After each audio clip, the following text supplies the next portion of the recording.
안녕하세요. 김주범의 경매코입니다.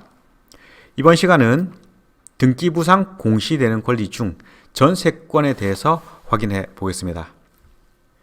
이 전세권은 앞서 확인하신 저당권, 지상권, 지역권과 같이 물권에 속합니다.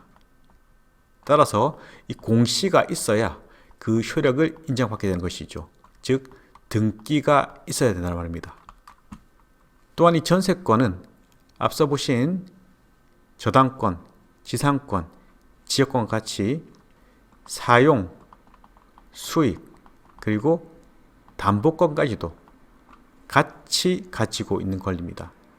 이 전세권 설정하고 그 기간 동안에는 사용 수익을 위한 권리, 일반적인 지상권, 지역권과 유사한 형태지만 반대로 경매가 들어왔다 하면 그때는 전세금이라는 이 돈이라는 권리가 묶였기 때문에 배당까지도 받을 수 있는 권리죠. 여기서 문제되는 전세권이 또는 전세권자에게 가장 유리한 것이 선순위 전세권입니다. 선순위 전세권은 선택권에 있습니다. 반면 후순위 전세권은 선택권이 없습니다.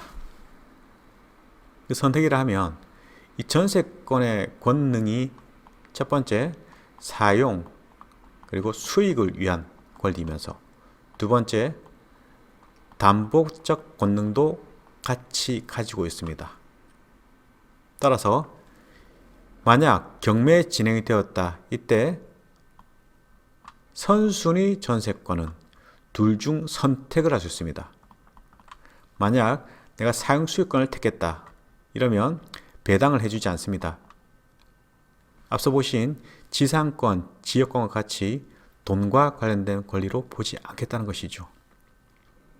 이 선순위 전세권자가 사용수익권을 선택하지 않고 담보권능을 선택했다. 이러면 배당을 해주는 것입니다. 마치 저당권과 같이 그 순위에 따라서 우선순위 배당을 해주는 것이죠.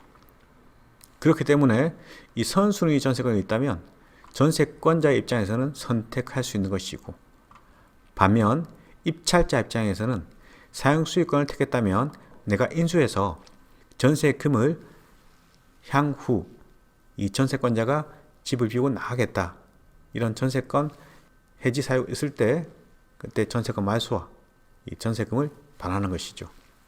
반면 담보권을 선택했다. 즉 돈을 선택했다. 이러면 전세권자 입장에서는 돈 배당을 받을 수 있는 것이고 매수인 입장에서는 배당을 받으니까 그만큼 인수금액이 줄어들 확률이 많겠죠. 반면 선순위가 아닌 후순위 전세권은 선택권이 없습니다. 담보권밖에는 인정되지 않습니다. 마치 저당과 같은 효력이 있다는 것이죠. 이 전세권은 전세금을 지급합니다. 즉 목돈을 지급하죠.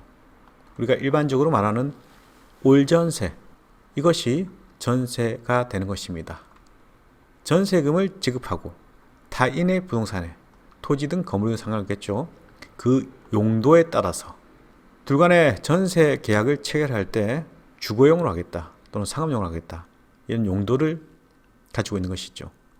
이에 따른 사용 수익권에 대한 권리입니다.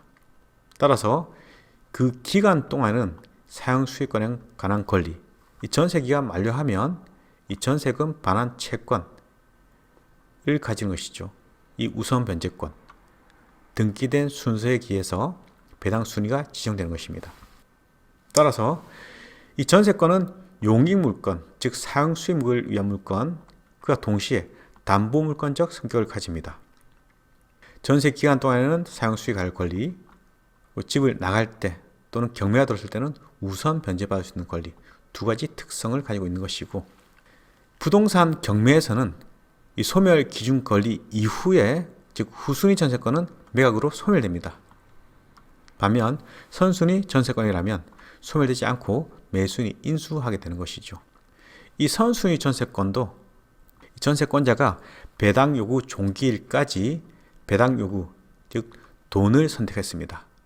그렇다면 매각으로 소멸되게 되는 것이죠. 또한 이 선순위 전세권자가 경매 신청권자, 즉 경매 신청을 한 채권자라면 마찬가지로 경매로 소멸하게 되는 것입니다. 이 전세권의 내용을 등기사항 증명서로 확인해 보겠습니다. 이렇게 전세권 또한 등기사항 증명서 일구사항에 기재가 되는 것이죠. 이렇게 순위번호 속에서 내 전세권이 첫 번째 순위번호 있는 전세권이다. 이러면 내 전세권은 선택권이 있는 것이겠죠.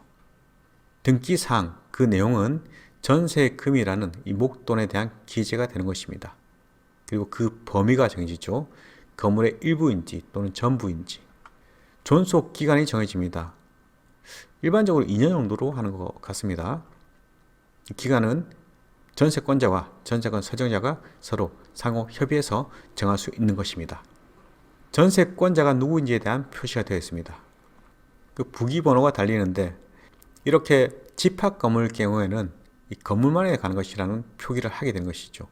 이 건물의 전세권을 해도 향후 경매 절차에서 토지까지도 같이 우선 변제권 대상에 포함되기 때문에 문제는 없는 것입니다. 반면 다가구 주택 같은 원룸형이다 이러면 이 전세권 설정을 할 때 건물의 전부가 아닌 일부가 되는 것이죠. 이때 전세권은 등기한 부분 외에는 경매 신청권이 없기 때문에 경매를 진행할 때 문제가 될 수 있다 하는 거. 그 외에 후순위 저당권이 있으면 이 저당권은 경매로 인해서 소멸, 이 전세권자는 선순위이기 때문에 선택할 수 있겠죠.